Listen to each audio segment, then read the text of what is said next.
worked with a client that was so difficult that you just wanted to leave? Yes, I've been there. If you are these videos for you, come forward. Let me tell you about my story. So there's this client that I worked with. It seemed like we never clicked from the start. We just never understood each other.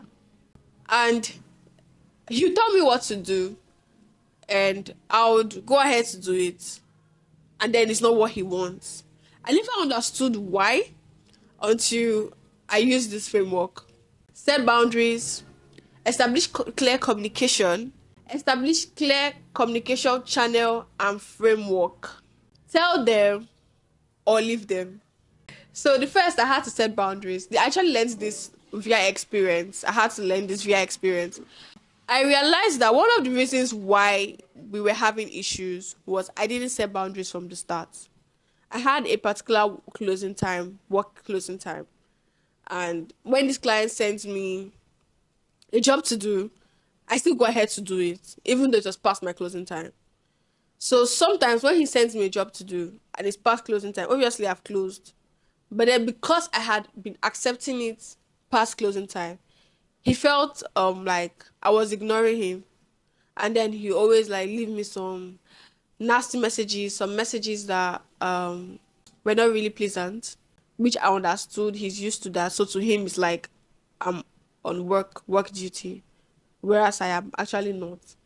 So written the finding the root cause of the issue, I realized that that was one problem. I didn't set boundaries from the start. So if you ever working with a difficult client, it's most likely that you didn't set the boundaries from the start. You need to set boundaries from the start. Establish your working hours, working pay. Make it clear if you don't like your payments to be delayed. Make it clear you do not accept delayed payments. Just the way that you do not deliver delayed work. If you don't want if you cannot work past a certain time, make it clear to them you do not work past a certain time. Rather, you do not work on weekends, you do not do this, you do not handle more than one stakeholder, more than 5 stakeholders, or more than 10 stakeholders. You cannot handle more than 10 stakeholders. You cannot do this, you cannot do that. Whatever it is, that should be an established boundary. And the reason why I say from the start is in the working industry, in the working professional industry, yeah, before you both sign a deal, it's almost like there's no emotions. There are no emotions. You both just met each other, right? So you're free to say whatever you want to say. You can basically say anything that comes to your mind. And just the way you feel like that, you feel very free to say whatever, ask the questions that you want to ask. It's the same way, that's the same opportunity you should use to set boundaries from the start. Not when you guys have already started working together and then you now say, oh, I don't think I want to do this. Oh, I don't think I want. That's why you now small constraints, cut and join, cut and join. People have like one little slight 1 second issue, and then people now, no. Most likely, you guys did not set boundaries from the start. Try to set boundaries from the start. I did not work past a certain time. I have never worked on the weekend. I have never handled more than 5 to 10 stakeholders. I do not do this, I do not do that. I don't know how to use, I don't like using WhatsApp. I prefer Slack. Whatever it is that you know most likely hinder your job delivery, you should set that as a boundary from the start. Right. And when you do that, another thing to do is to establish proactive communication. To establish communication, but I like to use proactive communication. Now, there's a framework I use. It's called ABC. As simple as ABC. Ask questions. A. B. Be clear and concise. C. Close the loop. A. Ask questions. B. Be clear and concise. C. Close the loop. Ask questions, but do not ask questions. Ask the right questions. If a client sends you a job, hey, princess, I need you to get this pitch deck ready soon. I have a meeting. I need to get this pitch deck ready. I have a meeting soon. Ask the right questions. When is your meeting starting? How long do you have till your meeting starts? Why? That helps you. That helps you know how long you have to create that pitch deck. Imagine you're already working on a flight document for him, for your client, and then he just drops that. You have an idea of the time frame. You just go ahead to do it. That could be shifted priorities at the time. So ask the right questions. What time do you need this? What I'm doing for you, is it effective? Am I delivering on time? Ask the right questions. B, be clear and concise. Avoid grammatical errors, textual errors. Use Grammarly to check your grammar. And in terms of even verbal communication, I wanted to say verbal communication, but I'll say verbal and textual communication, right? Try to be straight to the point. Cut the fluff. Just cut the fluff. Be straight to the point. Instead of saying, I wanted to tell you that I've been trying to upload the video, but the video have not been working, the video has not been uploaded. No, say, I am working on uploading the video. The video will be ready in 10 minutes if you're sure it's going to be in 10 minutes. Cut the fluff. Because at the end of the day, we need to understand that these clients are very busy and they can't put so many information in their head. But when you leave key points, they have the tendency to remember it faster. Oh, I remember you said it to be ready in 10 minutes. Okay. They just go ahead with their day. Rather than you explaining your life story just because you want to prove a point, or writing like 2 to 3 bullet points, 2 to 3 paragraphs, texts, address, body, closing, just because you want to prove one point that the video you are trying to upload the video and the video is not uploading. No, try to be very straight to the point. Be very, very concise. It helps in communication. It helps a lot in communication. Also, watch your tone. Instead of saying, I adjusted it, you're gonna say, I have adjusted it. They are two different things. They sound differently. I have sounds kinder, in a kind manner, that I have adjusted it. It's of say, if you imagine your client says, have you done it? You just type, I adjusted it. Is she upset or something? But imagine saying, have you done it? Yes, I have adjusted it. That sounds kinder. So what's your tone? It depends. It depends on what exactly. I always say for tone, it depends on the message you're exactly trying to pass across. There sometimes you need to say, I adjusted it, to tell the client that I got this covered. Yeah. There's sometimes you say, I have adjusted it. I have adjusted it is a kind way that I have done it. But some way is telling you anything else. So do you see the difference? So watch your tone. Be clear and concise. Be very straight to the point. See, close the loop. If your client sends you, for instance, your client tells you to work on the pitch deck, instead of working on the entire pitch deck, now reaching back to your client to say, oh, should we put the metrics there? Should we put the metrics like bullet points? We achieved 10% in this. We got these numbers in 5 months. We achieved 15% ROI, stuff like that.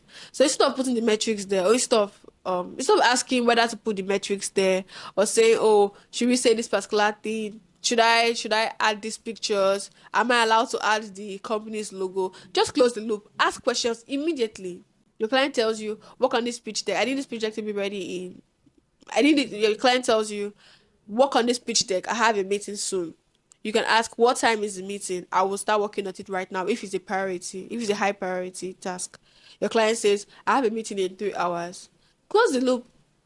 Are these all the necessary documents, information that you need? Remember, we need to remember that our clients are busy. Are these all the necessary information that you need? Do I add the company's metrics there? Am I allowed to add the company's logo there? Is there anything else that you feel should be added here, but you didn't add? Probably you're busy. I notice that when I do this, it works all the time. And funny enough, whenever I close the loop, I realize that there's always one underlining thing that my client didn't say initially. So imagine I didn't ask, and that is always vital. So imagine I didn't ask. The fact is, I would have met it eventually in the future, but maybe after creating the pitch deck or after doing that particular task. So just you want to fasten things up, right? We work smarter, not harder. So you want to close the loop. So use the ABC framework. It works for you for clear communication. And so another one that I said is, so after setting boundaries, clear communication, another thing to do is to tell your client. Yeah. If you feel your client is not, you guys are not flowing, it's okay to tell them, hi, clients. I realize our communication has not been solid for the past 3 days. I wanted to ask if there's anything I have been doing wrong. I am committed to working better and delivering optimal results for you and your company. Please do let me know.